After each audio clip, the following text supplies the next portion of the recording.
John and Ken Show continues. John Cobell and Ken Shampoo, KFI AM 640, more stimulating talk radio. You know, we had U.S. Congressman Tom McClintock on the show last week. Obviously, he's voting with the Republicans in the House that are not letting us move forward with his spending plan unless we do something about Obamacare.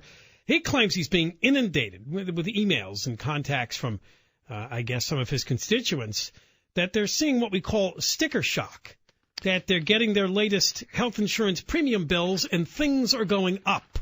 Now, this affects a specific group. 85% of the country does have health care. 15% does not. The Obamacare sign-up on the Internet routine is for those 15%.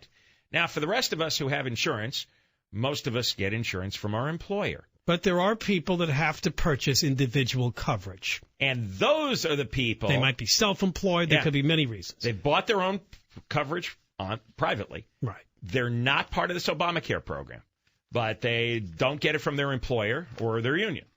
So that's apparently who's being affected by this. We're looking at a column by Deborah Saunders with the San Francisco Chronicle.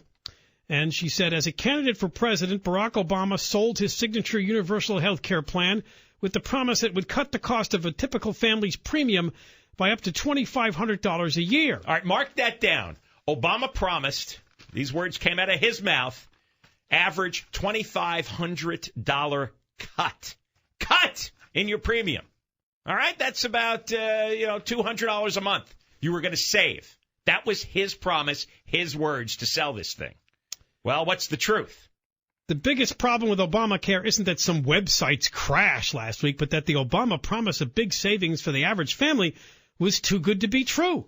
Last week, I began hearing from readers whose individual policy premiums are going up, not down. There was a local architect who sent me a notice he received from Kaiser informing him that his individual coverage will increase by $199.95 per month, or a 78.9% increase. Hey, that doesn't look like a cut of $2,500. That looks like an increase of about $2,500. And when he added his two sons, the percentage increase was greater.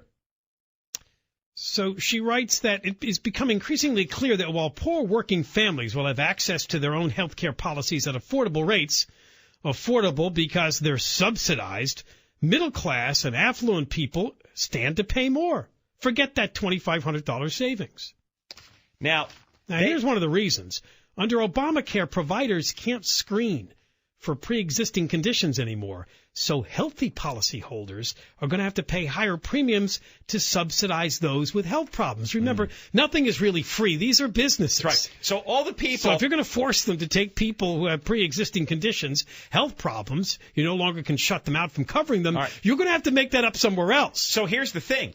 If a pollster says, do you approve of people with pre-existing conditions getting health insurance? Most people say yes. Of course I do. It seems now, only second right. question. Are you willing to pay $2,500 a year or more for those people to get insurance? No. Nobody told me that. I just want them to have it. Can't they just have it? No.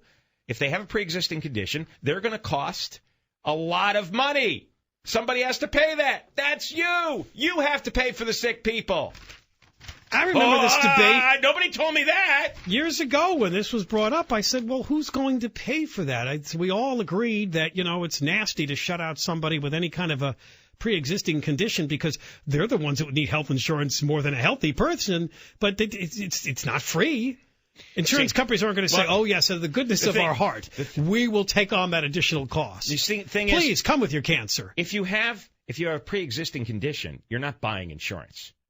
Insurance is when you pay ahead of trouble, right? If you're paying after the trouble, that's not insurance. If you're buying a policy afterwards and someone else has to subsidize it, it's not insurance. That's not insurance. It's health care. That's a bailout. Because you didn't buy insurance when you were healthy. Because you didn't buy insurance when you should have bought it. That's true.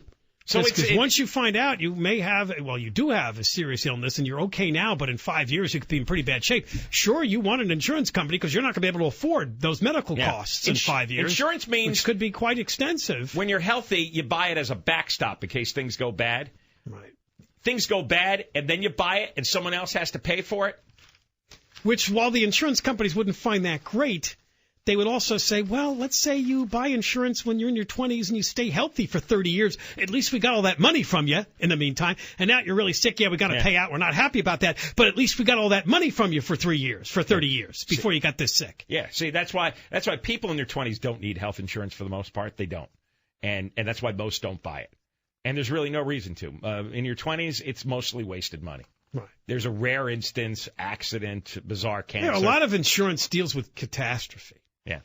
Day-to-day stuff, medical bills, just simple visits to your doctor for an annual checkup. But that's not really what you want health insurance for. You want it in case you have that big medical catastrophe, which could go into the hundreds of thousands of dollars. And Obama had to lie about it in order to sell this.